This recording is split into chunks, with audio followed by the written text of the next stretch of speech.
What's up, everybody? Welcome to another episode of my Gamer Husband podcasts. Today's topic is a little bit controversial, so buckle up, Buttercup.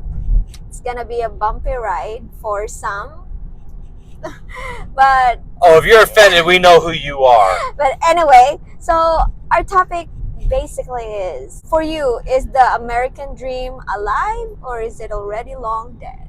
It's not long dead, but it is definitely getting its soul-crushing weight put on it by all the useless parasitic leeches that sit there at the top and squat on top of everybody. Okay. The entitlement is off the fucking charts from you boomers. You wrecked everything for future generations for your own selfish gain.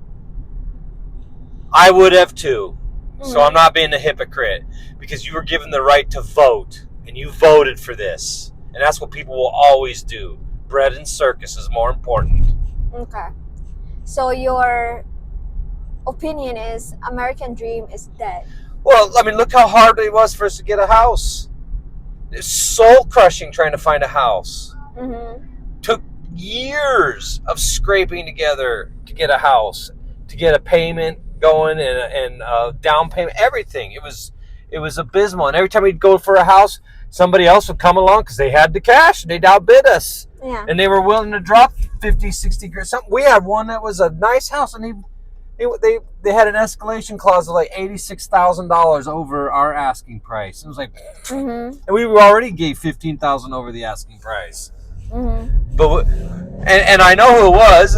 It was that husband and wife that showed up in the Beamer, and they walked around for 2 minutes and then left. And then we had an escalation clause in there. So that's all they do. They go around scooping up houses left and right because they're sitting on top of all the wealth. And everyone else who wants to try to get a leg can't. Okay. Well, for me, American dream is still alive. And with the current administration, I actually have higher hopes. Yeah, I do too. Yeah. Okay. And the reason being why I said American dream is still alive, because, okay, probably I'm one of the few who gets to take care of my kids and at the same time contribute financially to the family. And I don't think that would be possible if I was in the Philippines or, other countries. It would be possible, but probably more difficult than I was able to have it here in America, because there's more remote jobs here, and I love the flexibility of the job that I currently have, and I'm very grateful for it. And for that, I would say American dream is still alive. It's not dead for us. We don't live paycheck to paycheck. We still put aside our savings, investing the 401k and all that other stuff as well, and then on top of that our own plan. Because if you're coming to the end of the road and you want to quote retire, and your escape plan was, well, I'm going to have my Social Security check. Fuck you. That needs to go first and foremost. That needs to be stripped away, because 2/3 of every tax dollar I get to spend goes to pay for some entitlement nonsense for some lazy boomer who wanted to sit around and piss off paycheck to paycheck instead of making the sacrifices for their 30 or 40 year work stint. It's not fair. And this idea that, well, I paid into it. No, you're collecting 10 to 14 times more than you ever put. You put in $1, you get 14 in return. How's that a fair shake? No, thank you. Not going to take it and say, that's a fair. No. And what's your excuse? Oh, it's a sacred promise. I paid into it. No. So I get mugged on the way to the bank. That gives me the right to mug somebody at the bank? No.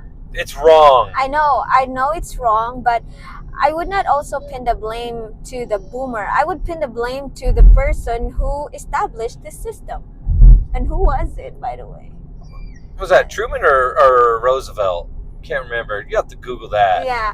That's been around. Social Security was supposed to be like an escape plan for people during the Great Depression who got out of it, and it ended up, by every account, wrecking the system. Yeah, because just like what you said about welfare, you said that welfare, if it's available to you, take it. But we are against it. I'm against welfare, but if Yeah. it's available, you better take it. That's the only way to collapse the system.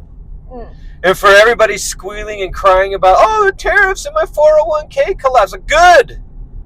My 401k is collapsing along with it, and it needs to have a reset. Mm-hmm. You brought this on yourselves with your own selfishness and greed instead of planning for the future. And now we all have to suffer along with it. Yeah, speaking of like, And better, I have to suffer along with it and have a new system built up for my daughter and a future for her than for her to kick the can down the road like a lazy piece of shit that's been going on for decades. people are saying that oh, America is so difficult to live in because it's like consumerism is really bad. There's so many traps, like you're like a hamster in a wheel. But it doesn't have to be that That's way. your own fault. Like, Yeah, it's your own fault. It's your I own wanted way. a truck. Guess what? We saved. I put away fake truck payments every month. Yeah. Not real ones until I had the money. And then when we decided to buy a house, we did not go for the ones that the bank, offered us. We only went for the one that would that we could survive with just one income. Yeah, I don't want to save for 30 years to buy a house. That's exception on credit right there. But if it's that $4,000 or $5,000 TV or what, all right, set aside for if it's a $400 television, it's the same principle. Set aside for your few months of spending luxuries, Mm-hmm. and make your sacrifices. Don't put it away on credit and then minimum payments. Yeah. So yes, that's true. America is more expensive here if you compare it to, like, for example, cost of living in the Philippines. But the amenities that are available to you here, oh my gosh, by a landslide, it's way better to live here if you have the discipline, though. Yeah. Yeah. And you're not living paycheck to paycheck. Yes, and if you don't subject yourself to these trappings, like, oh, you can get this for $50 per month installment, and people are trapped with that because they only think, oh, $50, yeah, I can do that, but then they'll get another $50. They add the next and the next. Yeah, next and the next, and then people are not also really tracking their expenses to the last penny, like every line item. I think it's there's only few people that if you would ask them, where did your salary go, they couldn't answer that. Too many times I've seen somebody just crush it. Oh, I gotta get that promotion. I'm so broke. I need more money. They get the promotion, and what's the first thing they do? They show up to work a couple weeks later in a brand new vehicle. Like, inflated lifestyle. You got inflated incomes and you inflated your lifestyle. And then what? 6 months, a year later, I'm so broke. I don't understand. I need to make more money. I don't complain about my paychecks. They're the same pathetic 2 to 4% raise on average that everyone else gets. It's just, you want to get more pay, go to a different job.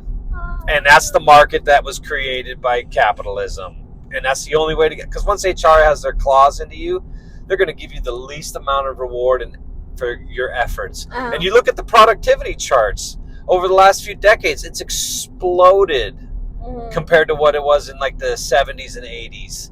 And yet the pay has just barely creeped up a teeny little bit. People are working harder now than ever, and they're just making a tiny little bit more than they used to be in decades past. Mm-hmm. You can't get a house and a family and go on your Disneyland vacation every couple of years and camping trips in the summer off of dad working on a factory floor, making his 15 to 20 bucks an hour, and mom can stay home and what? No, it doesn't work like that. Mom and dad both have to work. Yeah. They both have to have jobs and budgeting and planning just to afford the minimums in life. So is the dream dead? It's wounded. It's definitely wounded. Mm-hmm. But now you have to adjust your game plan to compensate. Yes. So, and whose fault is it? It's all the squatters that sit on top of everybody and expect somebody else to go out and work while they sit and take their entitlements. And the politicians will vote it into office just like they get voted into office. They'll vote it into law. Or Because that's what they are. They're career. But you go. Yeah. I was looking at an old video of Nancy Pelosi, Uh-huh. and she was railing against like China and the trade deficits and how unfair it was, and we need to do our tariffs balanced out. And now look at her today. And that was at a time when she was worth like I think it was like 3 or 4 million at the time, and now she's worth 200 and something plus million. Explain that, Batman. Yeah, they're all traders at the top. Doesn't matter if it's left or right. Trust me, you don't matter to them. What they can line up in their pockets is what's important. Yeah, sad. And they'll betray you in a heartbeat for that extra money. That's where these politicians sit, at the top of society, where they're untouchable. And when you're untouchable and you're above the law, it's like that DA the other day. She was mad at the cop who pulled her over, and she ignored his siren. He followed her all the way home. And she was going into her house, and he's like, step out. You're going to stay with me. And she was mad. She was hopping mad. Like, how dare you arrest me? I'm above the law. Do you know who I am? I'm not just a DA. I'm the DA. Oh, gee. She needs to be barred. Was she cuffed? Because No, they had to call like some supervisor, and she was calling up she was calling the police chief or whatever his supervisor was, and demanding and then she tried to call them. I wasn't expecting special treatment. Like, yes, you were. You were going full on Karen with this street cop who was just trying to serve a ticket because you were speeding. You're just doing like 15 or 20 over the speed limit, and it was like 40, 47, 48 or whatever in a 35 zone. I can't remember now what it was, but it was way over. All right. Another complaint of people, or another big reason why people are contemplating of exiting the U.S. or if not already out in the country is the healthcare and how expensive it is here in America. And that's because we have a for-profit healthcare system. But if you go with a government-run system, it's going to be shit like the VA. So you're screwed either way. They're saying, like, why can't we be like Canada? And look at Canada. They're having a panic attack because our multi-billion-dollar trade deficit is trying to be rebalanced to a fair and equitable solution. And it's going to, quote, collapse their economy. Yes, it is more expensive here in America compared to the Philippines. But in the Philippines, though, if you don't have money, you're dead. In here in America, at least, if you don't have money, they will take you in, they will treat you, they won't ask you for a down payment. They just bill you later. It's astronomical, though. Yeah. You show up on time, your doctor shows up late, and yet you still get billed for the full hour that you had reserved. Yes, and also with the health insurance in here, like it varies on what kind of policy you're getting.